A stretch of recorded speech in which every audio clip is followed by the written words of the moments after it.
that's the old hose. And then we got some of these new ones. They're a bit long, but one of them has a coupling in the end, as you can see down there. And it's got a 90 on it, so the plan is to try and make it work. Yeah, should be interesting, but we will see. We will see. So, to the digger. Haven't had time to go around the tracks, but it is quite worn in that bit there, so I'm hoping doing that. And one of these links has got a bit lower than the others.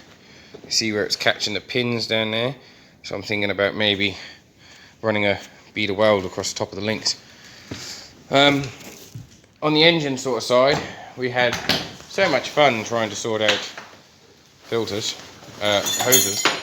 There goes the spanners. So we've still got the throttle linkage to sort out. But anyway, so as you can see, we've got a hose down there which is got a join in it, because that's a shorter hose. Then that's the old original hose that was bypassed and all connecting the thing. Then it connects into another hose, which then connects up to here. These are off a JCB, brand spanking new. Then this hose was a bit short, so because it was joined down there. But I managed to sweet talk my Uncle Mike, and he managed to find me this hose. So we're hoping that with everything that we found now, we're sorted, and there's a little hole in there.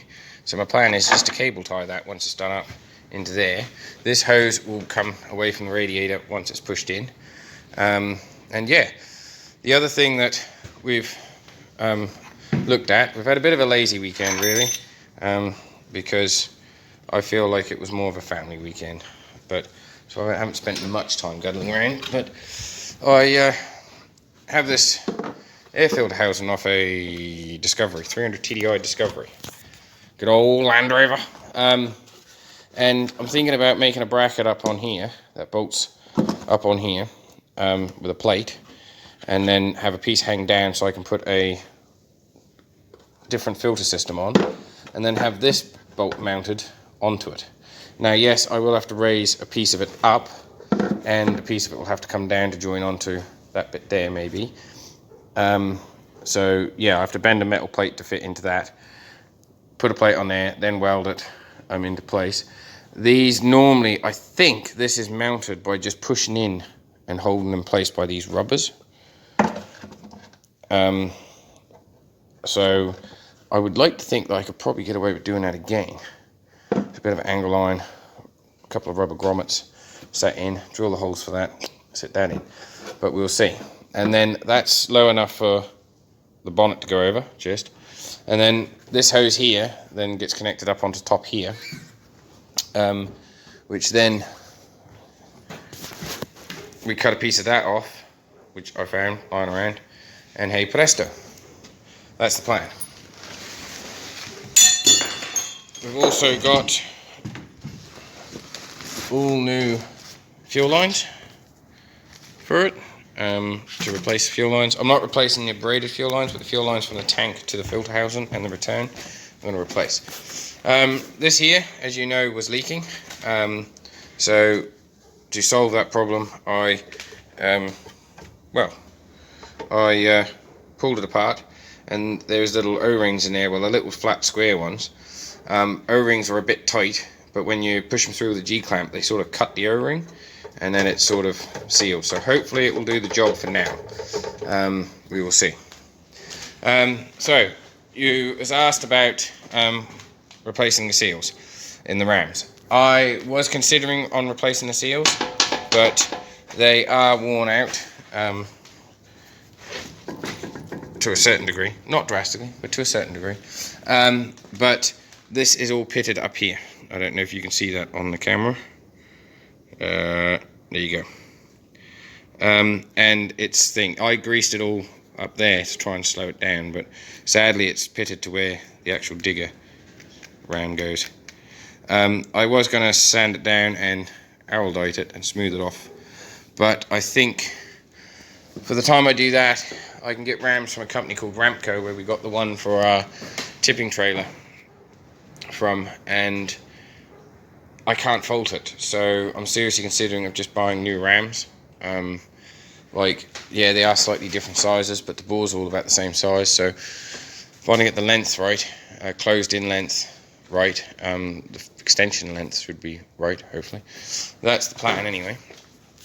The 7610's in due to I've got to have a look at the fuel system on it, because when she runs it for a while and you kill the throttle too quick, she dies on you, and I don't know why. But she's also getting that sorted, and we're going to try and get wheel bearings for it, and I've got to drain the oil out the back end and drop that gizmo there out, which I'm not quite looking forward to actually, and I'd like to get the pickup hitch system working at the same time, and I've got to adjust the brakes, ready for hauling buildings over. We find out at the end of the month if we get a road, beginning of next season or end of next season. So the plan is to get this tractor ready to haul over all the cabins from Greenfield. So better get that ready, but also need to get this ready because I've got to dig out the bit ready for them. So plus we might have a load of sheep we might have to put in a hole, due to the fact is the abattoir might not be able to accept them when we need them to. So case of making do with what we got, with the time frame that we got, and going from there really. So it is what it is really. But, fuel tank for the digger there. So yeah, I've just had really a bit of a guddly weekend, and sort of just gonna, well, might even sort these tyres out once we get the digger going. Well, tractor's not in here for long, we're literally just sorting the fuel system out, and plus I just thought I'd put her in really. But once we get the digger sorted, we're going to use a digger to bust the beads on these tyres, take these tyres off hopefully. So yeah, but yeah, thanks for watching, and don't forget to comment, rate and subscribe, and we will catch you in the next one. Meanwhile, heading back to town because tomorrow I've got to head to Darwin and I've got a meeting, so I'm planning on upgrading my business before it's even upgraded really. Poor dumper got kicked outside. I've got to try and find a bearing for the front diff, input shaft bearing, whatever you want to call it. So yeah, we'll go from there I guess. But, yeah, I don't know what else there is to say really, apart from this gippy. The roof is all ready to go in.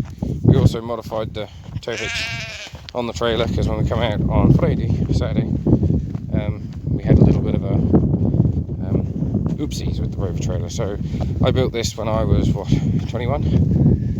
So about 10 years ago, and I'd never really finished it. It was meant to be a lot wider than that sort of thing, but I had this bolted inside the metal plate, and obviously this all pulled away, so we've put some big washers on here. I've also just spot welded on here so we can cut it away, but hopefully it will do the job. But other than that, yeah, not really much apart from a nice gorgeous sunny day. So catch us in the next one.